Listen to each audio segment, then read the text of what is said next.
Hello, I'm Evelyn. This incident took place a couple of years ago, and I'm happy to say that I've freed myself of these people. I did have lots of good times with them, but the bad times that I did have with them were enough to break our relationship. But before I tell you about the incident, I think it's necessary to give you a lot of background information about my ex-husband, Benny, and his family. Benny and I met at college. We were in our senior year when we met. We found each other because we were at the library at the same time almost every weekend. We always sat next to each other, and that just started a conversation. We ended up going on quite a few dates after our initial conversations. Before I knew it, we were dating. About 5 months after both of us graduated, we decided to move in together. Benny was a fun-loving and very easygoing man. I guess that's what drew me into him even more, because I was a very tightly wound person. I needed everything organized and in place, while Benny was a more go-with-the-flow kind of person. He balanced me out perfectly. A few months after we moved in together and had enough time to settle down with each other, we decided that it was time for us to introduce each other to our families. My family was a little overprotective of me, so Benny did have to go through an interview of sorts with them before he was approved. Meeting Benny's parents, on the other hand, made it clear to me where he got his easy personality from. Benny came from a family that loved to prank each other. They thought of it as a way to bond with each other. It was fun and cute most of the time. They were mindful enough to not go too far with the pranks when it came to me, because they knew that I wasn't the biggest fan. The first prank they ever played on me was when I met them for the first time, back when Benny and I had just started dating. They purposely oversalted my food. I didn't know about Benny's love for pranks because Benny never warned me. He didn't tell me because that was supposed to be part of the whole plan. Anyway, while everyone sat and praised the food, I had to sit there and try my best to eat it. Benny's dad, Alan, kept asking me to continue eating, but I was already feeling like all the water in my body had dried up. Finally, Benny's mom broke her character and began laughing. I looked at her in confusion, and she told me to stop eating. They told me that they had pranked me and it was a little initiation into their family. I will admit that it did make me laugh, and I did enjoy that moment. I thought it would create a better dynamic between Benny's parents and me. Whenever I did meet Benny's parents, I would either be full on guard and ready to expose any prank, or I would take part in pranking someone. It was always a good time. I even knew that it made Benny feel great about me because I took the pranks so well.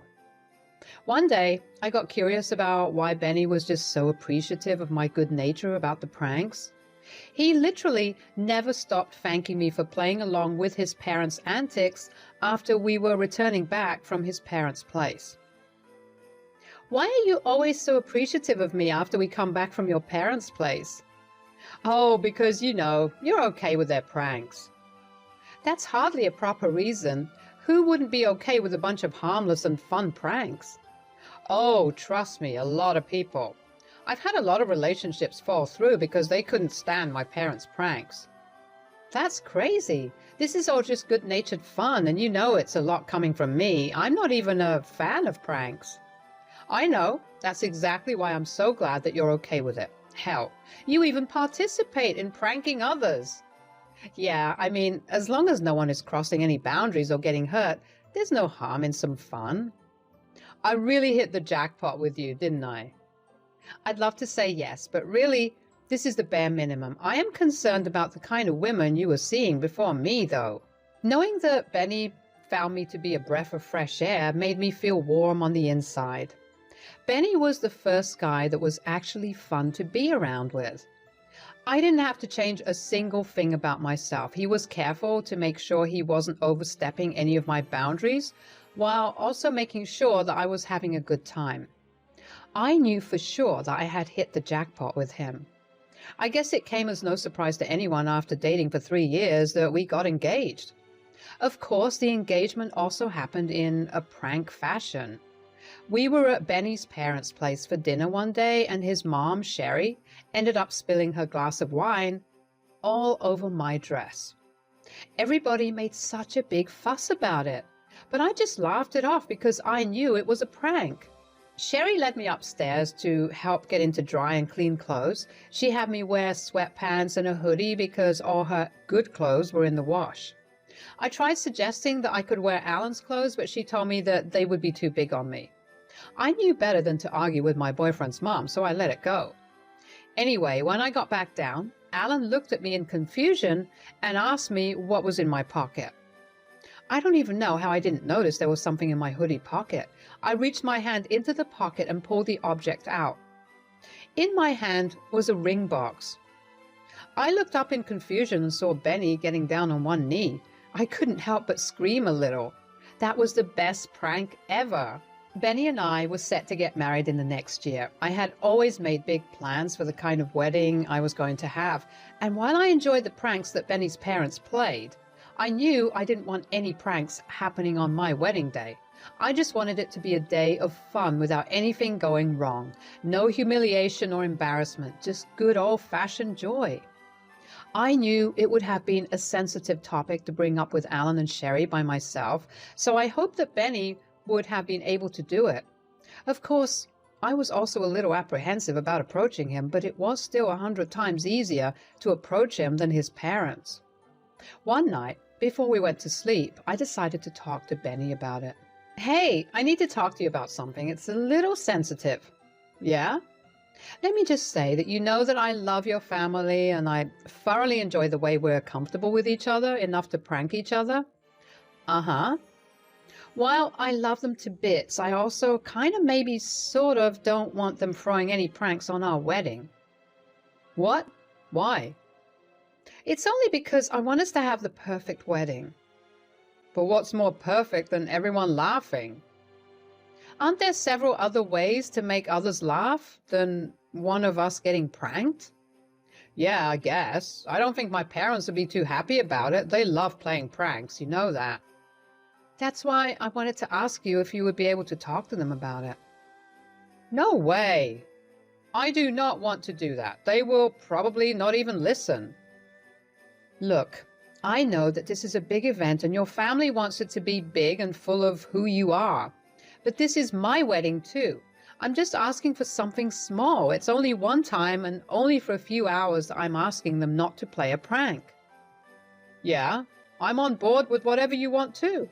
I just won't be the one to tell my parents. You have to do that yourself. But I'm already doing you a favor by agreeing to what you want. This is your duty now. You want it? You ask for it. I was annoyed with the way Benny was reacting. I was not asking him to do something crazy. I would never have had him ask my parents to do something I knew would upset them. I kept trying to get Benny to talk to his parents after that conversation, but he just didn't budge. I was upset, but since I wanted absolutely no pranks on our big day, I knew I had to talk to his parents. I decided to call Sherry and Alan over for dinner one night and broke the news to them. They were not happy. They tried to tell me that I was robbing Benny of enjoying a family tradition on his big day. But I didn't see why it had to be carried out on a big day to begin with. The air between Benny's parents and I was a little tense after that. They agreed that no pranks would be played at the wedding, and I breathed a huge sigh of relief. Benny also became a little distant from me, and even though I kept trying to talk to him about it, he never wanted to. At some point, I genuinely thought I was losing my mind. I mean, was it really that big of a deal? Was I actually being a douchebag? I didn't want to jeopardize my marriage before it even happened. I decided to talk to my mom about it because I was really close to just giving in and telling Benny that his parents could do whatever. I went to my mom because she was the most rational person I knew. She never let her emotions get in the way of her reasoning. Plus, she had been a victim of some of the pranks that Benny's family played, and while she didn't enjoy it, she wasn't mad about it either. Okay, I have a sort of dilemma. Oh, I love dilemmas. Lay it on me. Well, you know how Benny's family loves to play pranks? Uh-huh. Is it wrong of me to not want them to do any of that at our wedding? Why don't you want them to do it? I know I didn't enjoy their pranks, but you've never had a problem with it. Yeah, that's kind of why it's a dilemma. I just want a good old-fashioned wedding. I guess I'm also scared they take the prank too far, given that it's a big day for Benny and me. What did Benny have to say about that? Well, he wasn't happy in the least. He's been distant for a while now. Did you talk to Sherry and Alan? Oh, yeah. We had a full-blown argument about it, and even though they agreed, they've been off with me ever since. I mean, if they're making such a big deal about it, they can't possibly have had something good planned. They must have been planning something big and embarrassing. Right. That's what I was thinking. And my money is on you being the one that would be humiliated. So I don't think you were wrong for asking for it. Just keep trying to talk to Benny. I'm sure he'll come around to understanding. I was grateful to have my mom clear my thoughts for me. She made me feel like I was actually sane and not going crazy. I did take her advice to talk to Benny properly, and although it did take a few days for him to actually come around to talking to me, he began talking to me properly, although he was still a little distant. I figured that it was the best I was going to get because he probably felt really bad about not being able to continue a tradition. About 2 weeks before the wedding, however, Benny suddenly began treating me really well. He was back to being his happy-go-lucky self. While I was happy to have him back to being himself, I was worried that the change came about because he was hiding something from me. I tried to ask him what was going on, but he kept reassuring me that there was nothing wrong and that he had just finally accepted what I had asked for. Even though all my instincts were screaming that Benny was lying, I decided to let it go because I had bigger fish to fry. On the day of our wedding, everything was going according to plan. The ceremony was beautiful and I cried way more than I should have. Benny also shed a few tears as I walked down the aisle. It truly was a memorable moment. Then came the reception. While it did start off okay, that was not how it ended. When it came time to cut the cake, Benny and I made our way over to the table that had the cake while everyone stood around us watching. As I went to cut the cake, Alan came forward, grabbed a piece of the cake and threw it in Benny's and my direction. Then Benny and Sherry also grabbed pieces of the cake and threw them in my direction. I was shocked. The guests around me fell silent as Benny and his parents roared with laughter. I had told them explicitly not to do this, and my mother was right. I was the one who was humiliated. Benny noticed the tears that were forming in my eyes and tried to talk to me, but I walked out of the hall. He followed me and grabbed my hand to stop me. "Babe, what's wrong?" "Are you serious? Are you actually asking me what's wrong? Look, if you're worried about the cake, there's another one waiting out back." "I don't care about the damn cake, Benny. I asked you guys to not do one thing, and that's exactly what you did." "Geez, calm down. It's just a small prank." "I don't care. You just went behind my back to do what I asked you not to do. On top of that, you decided that the perfect prank was to absolutely humiliate me and ruin my day." "Hey, to be totally honest, my parents came up with the prank. I just went along with it." "That's your problem. You knew I didn't want it, and you still let your parents do it. You didn't want to break the news to your parents, so I told them that I didn't want them playing any pranks. The least you could have done was keep them from doing it behind my back." "Why are you being such a crybaby about this? You've never had an issue before." "You're impossible." I stormed out after that and went over to my mom's. Thankfully, her mom had always kept a spare key under a flower pot outside the main door. I walked into the house and got my sticky cake-covered clothes off and took a nice long hot shower. I couldn't believe that Benny didn't even understand how bad what he did was. Okay, honestly, aside from the prank, I had paid good money for the dress and my makeup. He ruined it in one moment, and I didn't even get to have the perfect pictures of the two of us. I was raging with anger on the inside, and I knew for a fact that I did not want to see Benny and especially his parents for a while. My mom comforted me for the rest of the week. She told me that the wedding party practically died down after that, and Benny and his parents received a lot of backlash from the guests. I felt happy that, at the very least, I had people backing me up. Benny kept trying to get in contact with me to apologize, and I finally responded after a week of ignoring him. We met up at a dinner, talked about things. For the first time, I saw how devastated Benny was. He seemed genuinely apologetic and promised me that he would never let anything like that happen to me ever again. I was happy with Benny's apology, so I gave him a second chance. His parents, however, did not reach out to me until 2 months later. I didn't really want to talk to them, but they did apologize. I decided that 2 months was already way too long for me to hold a grudge against them, so if they actively made an effort to repair our relationship, I would give them a chance. Sherry and Alan actually came through with their efforts. They began hosting dinners at their place again, and pranks were put on hold for a while. They also genuinely apologized to me, and I forgave them. I was still very cautious of them when it came to big events, but they proved to me over time that they had changed. About 2 years after Benny and I got married, I got a huge promotion. Since I had a lot of extra cash to spare, I decided to give Benny and me a treat. So I was thinking, with my big promotion, maybe you would like to go to Hawaii? Oh my God, are you serious? Yes, of course. We've been working really hard these past few years, and I think we deserve a good, luxurious break. That sounds amazing. Are you sure you want to spend your money on this, though? Of course. Why not? I don't know. We could maybe use it towards saving up for a house. I've already put money aside for that. This trip will happen with the extra money I have left over. Oh, wow. Okay, then. Although, what is it?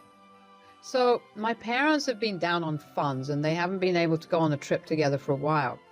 Do you think it would be possible to invite them along? I don't know. I wanted it to just be the two of us. I promise you they'll be on their own. They'll leave us alone and let us have our own fun. We'll just need to give them a little money to spend. Okay, that's doable. Although the second they do anything out of line, I'm leaving them there. I swear they won't do anything out of line. I was very skeptical of Sherry and Alan joining us because the last time I had a big expensive event, they ruined it. And Benny sided with them.